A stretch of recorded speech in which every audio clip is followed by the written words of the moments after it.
সকাল থেকে একটা বিষয় নিয়ে আমরা প্রচন্ড রকমের আলোচনার সম্মুখীন এবং আপনাদের মনে অনেক দ্বিধা দ্বন্দ্ব ছিল যে মোবাইল ফোনের ব্যবহারের বিষয়ে একটা নির্দেশনা দেওয়া হয়েছিল, যেখানে বলা হয়েছিল যে 400 গজের ভিতরে এটার সীমিত রাখতে হবে বা এর বাইরে রাখতে হবে। এটা আমরা সংশোধন করছি।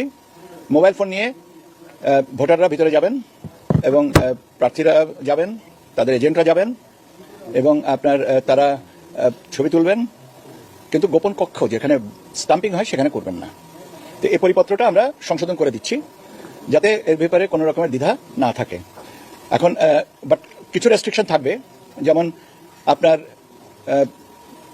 Polling agents, polling officers, assistant presiding officer, তাদের কাছে এটা রাখবো না, রাখার বিষয় নেই। তারপরে আপনার যেমন আইন শৃঙ্খলা বাহিনীর একাধিক সদস্য থাকেন, সবার কাছে কি থাকবে না। তো কাজে ওই জায়গাটাকে একটু ফিল্টার করে আপনাদের দিচ্ছি। তবে আপনাদের যে স্বাভাবিকভাবে যে প্রশ্নটা ছিল, কৌতূহল ছিল যে ভোটাররা এবং সংবাদকর্মীরা বা অবজারভার্সরা এটা নিয়ে ভিতরে যেতে পারবেন কিনা, সে বিষয়টা আমি নিশ্চিত করছি যে আপনারা নিয়ে যেতে পারবেন। তো গোপন কক্ষের ছবি তুলতে পারবেন না। আমার মনে হয় যে ব্যাপারে আর আমার ফার্দার কোনো কিছু বলার দরকার নেই। আমি বললামই তো যে কিছু রেস্ট্রিকশন থাকবে, সেটা আমরা ফিল্টার করছি, করে আমরা এটা করে দেবো, কিন্তু যে আলোচনাটা ছিল সেটা আমরা নিশ্চিত করে দিলাম।